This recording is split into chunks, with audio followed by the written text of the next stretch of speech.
الشيطان الرجيم بسم الله الرحمن الرحيم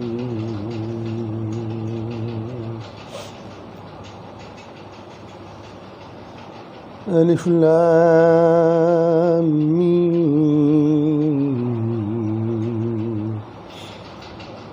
تلك آيات الكتاب الحكيم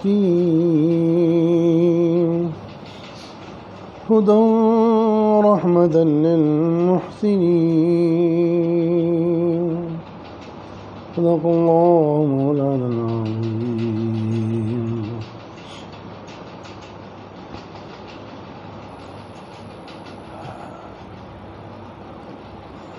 قرآن پاک کے تعلق سے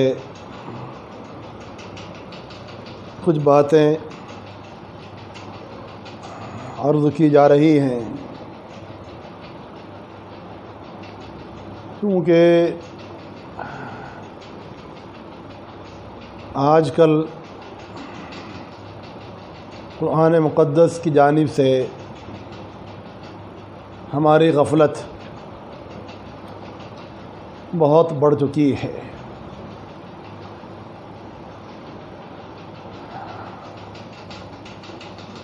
اس کا جو حق ہم پر واجب ہے، ہم اس میں بہت زیادہ کوتاہ واقع ہو رہے ہیں اور غفلت کے شکار ہیں۔ قرآن پاک کے پڑھنے کے تعلق سے بھی ہمارے اندر بہت غفلت ہے، بہت سستی ہے، بہت لاپرواہی ہے، بہت کاہلی ہے، اور اس کو سمجھنے کے بارے میں بھی ہمارے پاس ٹائم نہیں ہے، فرصت نہیں ہے، موقع نہیں ہے، جذبہ نہیں ہے، شوق نہیں ہے، اور مختلف باتیں ہمارے ذہن میں گشت کرتی ہیں۔ حالانکہ قرآن پاک سمجھنا ہر مسلمان کے لیے ایک ضروری ہے، اور اس کو وقت دینا، اس کے لیے فرصت نکالنا، موقع نکالنا، اس کے لیے اپنے آپ کو فارغ کرنا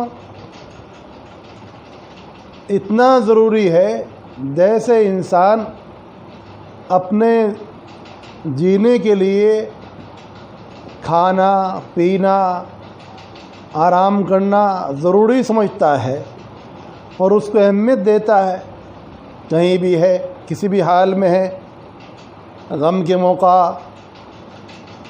موقع پر ہے، خوشی کے موقع پر ہے، سفر میں ہے، حضر میں ہے، کہیں بھی ہے،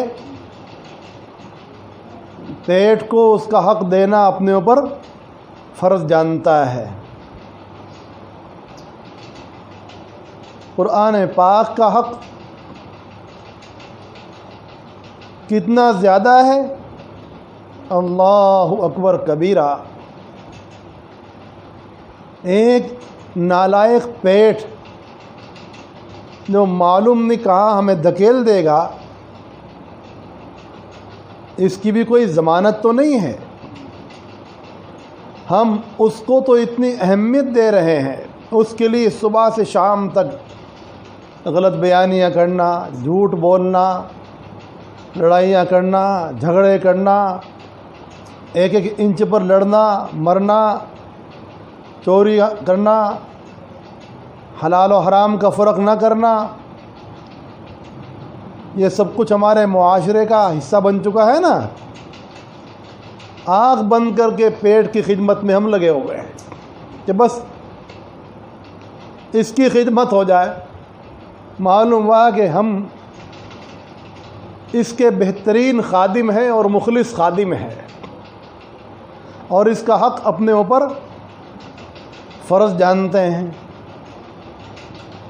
اور کتاب اللہ جو ہمارے لیے نجات ہے، ہمارے لیے نجات ہے، غموں سے نجات، فکروں سے نجات، دشمنوں کی یلغاروں سے نجات، آپس کے اختلافات سے نجات، خاندانی رقابتوں سے نجات، دنیا کے مختلف جھمیلوں، جھنجھٹوں، عذابوں، پریشانیوں، مصیبتوں، تکلیفوں سے نجات،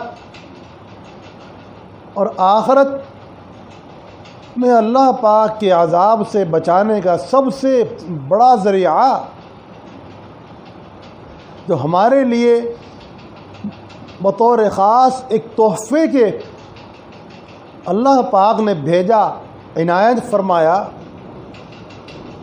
اس کے سمجھنے کے لیے ہمیں کسی کے پاس جانے کی ضرورت محسوس نہیں ہوتی۔ یہ ہمارے ایمان کی کتنی کمزوری ہے۔ اللہ پاک نے ایک موقع پر فرمایا کہ ہم نے اے لوگو تمہیں بھی کتاب سے نوازا تاکہ تم قیامت میں عذر نہ کر سکو،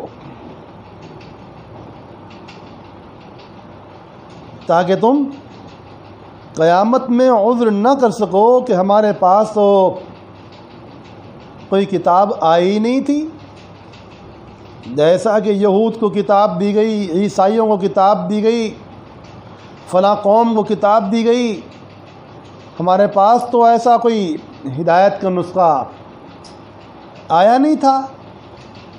اللہ پاک نے فرمایا کہ کہیں تم ایسا نہ کہیں اٹھو، ہم نے تمہارا عذر ختم کر دیا، تمہارا بہانہ ختم کر دیا، تمہاری دلیل ختم کر دی، اور تمہیں کچھ کہنے کا موقع نہیں رہا کہ ہمارے پاس اللہ کی کتاب نہیں آئی تھی، ہمارے پاس پیغمبر علیہ السلام سمجھانے کے لیے نہیں آئے تھے، تم کو سمجھایا گیا، بتایا گیا، اور ہر طرح سے تمہاری تسلی، تشفی کی گئی، اور ایک ایسا جامع ترین نسخہ تم کو دیا گیا جو کسی کے پاس نہیں ہے۔ اللہ پاک نے ہمارے لیے اس مقدس کتاب کو ہدایت بنا کر بھیجا، رحمت بنا کر بھیجا، برکت بنا کر بھیجا۔ یہ سب سے بڑی برکت کی چیز ہے، اس کو مبارک فرمایا اللہ پاک نے۔ قرآن پاک کی برکت کا بیان ہو ہی نہیں سکتا، اس کی فضیلت کا بیان ہو ہی نہیں سکتا، اس کی عظمت کا کما حق کو بیان ہو ہی نہیں سکتا۔ قرآن پاک برکت ہے، اس کا پڑھنا برکت، سننا برکت، ایمان میں برکت، اموال میں برکت، اولاد میں برکت، عزت میں برکت، ہر چیز میں برکت ہے۔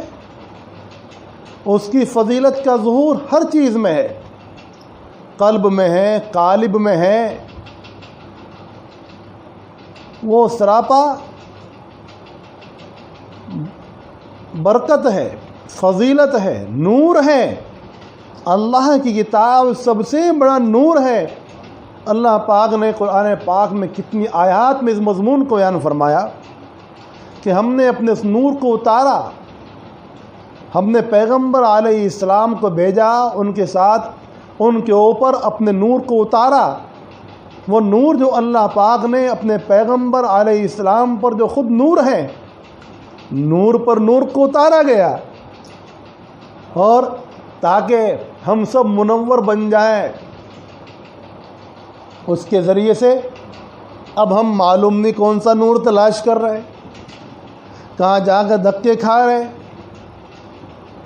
معلوم ہوا کہ اس کے علاوہ نور حاصل کرنے کی کوئی جگہ ہی نہیں، روشنی حاصل کرنے کی کوئی جگہ ہی نہیں۔ یہی وہ سب سے بڑا منبع ہے، نور کا سرچشمہ ہے، نور کا خزانہ ہے، نور کا، جہاں سے نور حاصل ہوتا ہے، سرور حاصل ہوتا ہے، خوشی حاصل ہوتی ہے، نور بھی ہے، سرور بھی ہے، اور ہمارے لیے یہ شفا بھی ہے، قرآن پاک ظاہری شفا بھی ہے۔ ایک روایت میں ہے کہ حضرات صحابہ کرام ایک جگہ پر تشریف لے جا رہے تھے، ایک جگہ پر ان کا گزر ہوا اور وہاں انہوں نے قیام فرمایا۔ اتفاقی بات کہ وہاں جو لوگ رہتے تھے غیر مسلم، اس زمانے کے کفار اور مشرکین، ان کا سردار بیمار ہو گیا، اس کو کسی بچھو وغیرہ نے کاٹ لیا، زہریلے جانور نے کاٹ لیا۔ وہ لوگ دوڑ کر آئے، دیکھا کہ یہاں کچھ لوگ پڑے ہوئے ہیں، ٹھہرے ہوئے ہیں، نو وارد ہیں، پڑے ہوئے ہیں، آئے ہوئے ہیں، مسافر ہیں، اور صورت شکل بڑی نورانی ہے۔ صحابہ کرام کے انوار تو سبحان اللہ چمکتے تھے، نور سے ہی پتہ چلتا تھا یہ کون ہیں؟ یہ وہ لوگ ہیں جو نور محمد سے منور ہیں، نور الہی سے منور ہیں۔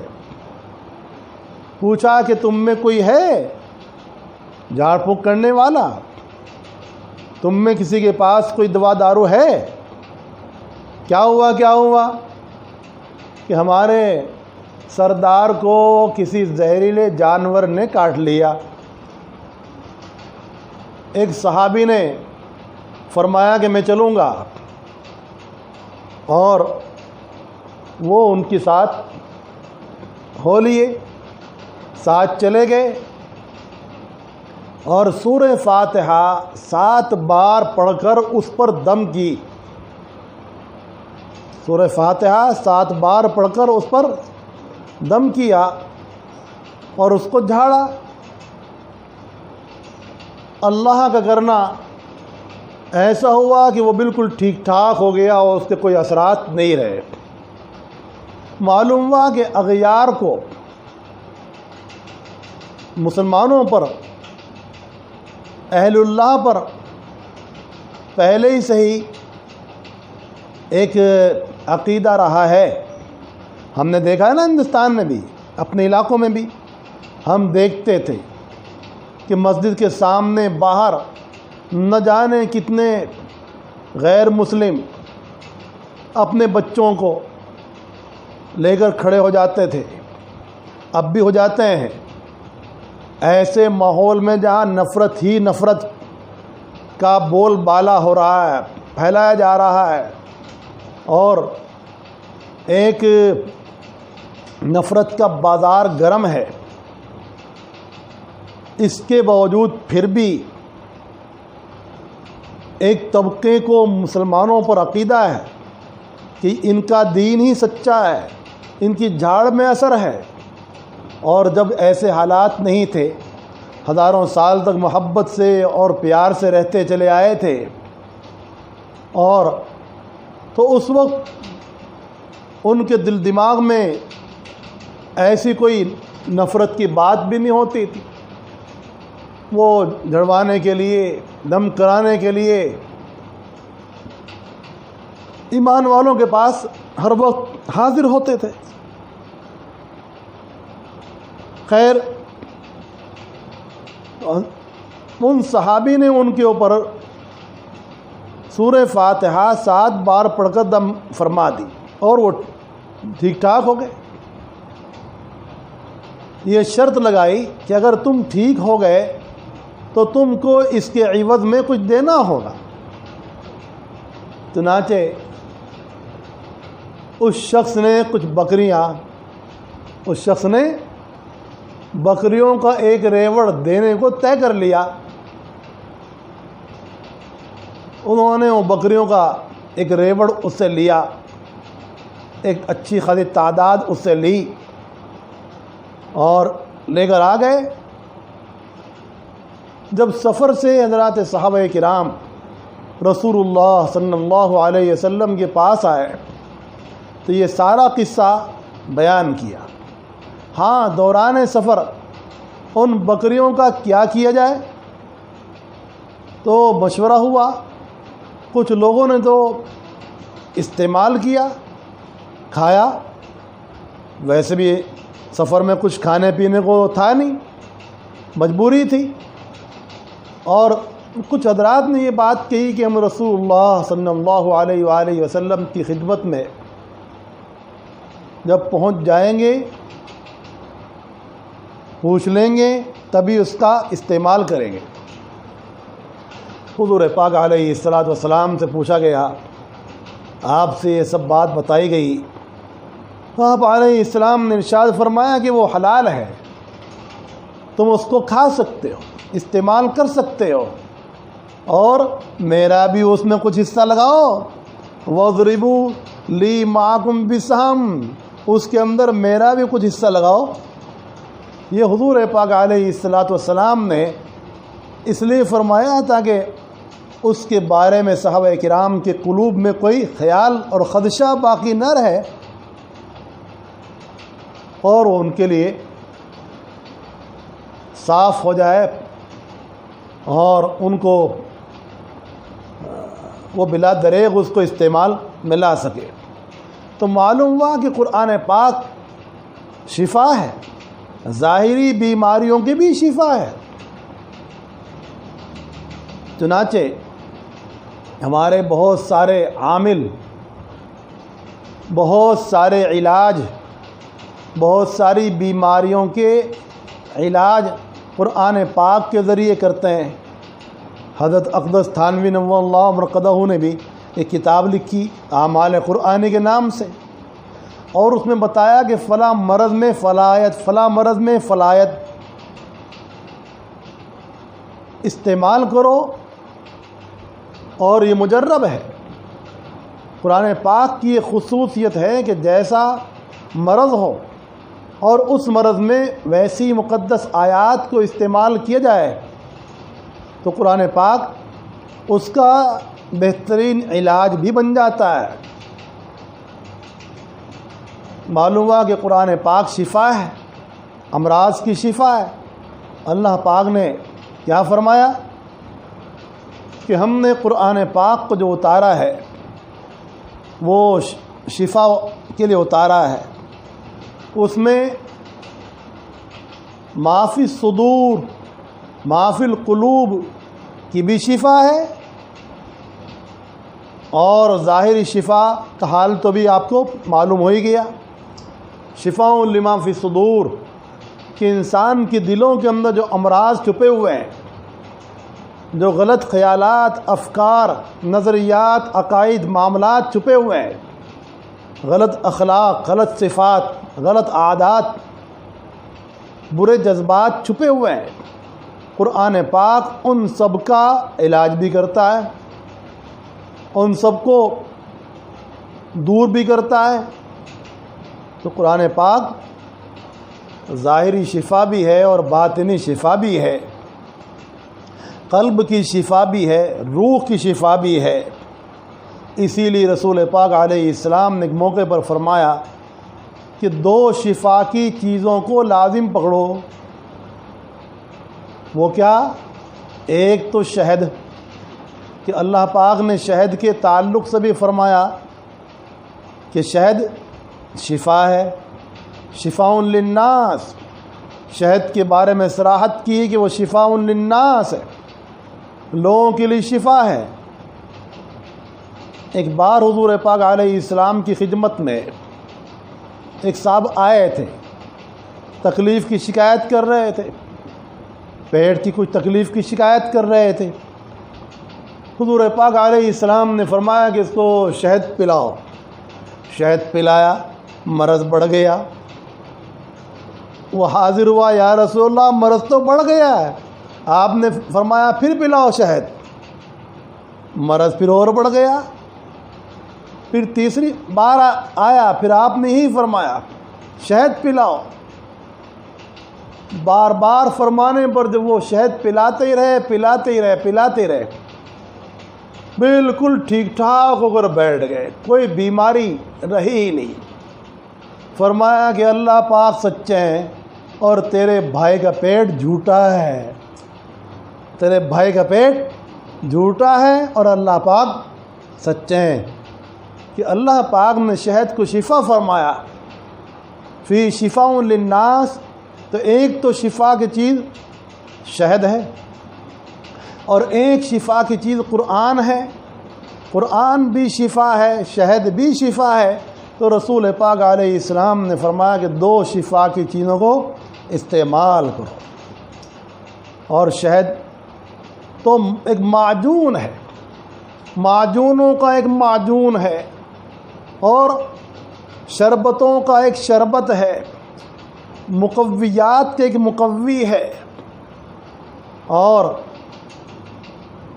اس میں بہت سارے مفرحات ہیں، مفرح ہے، مقوی ہے، دوا ہے، شفا ہے، اور بہت ساری دوائیوں کا قوام ہے، جوہر ہے جو اس کو تھامتا ہے۔ اس لیے شہد کا استعمال اور قرآن پاک کا استعمال انسانوں کے لیے بے انتہا مفید ہے۔ اللہ پاک ہم سب کو سمجھ اور عمل کی توفیق عطا فرمائے۔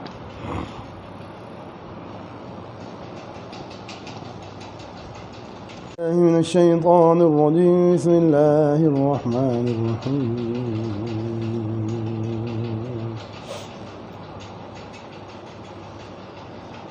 الف لام میم، تلک آیات الکتاب الحکیم، ہدی ورحمۃ للمحسنین۔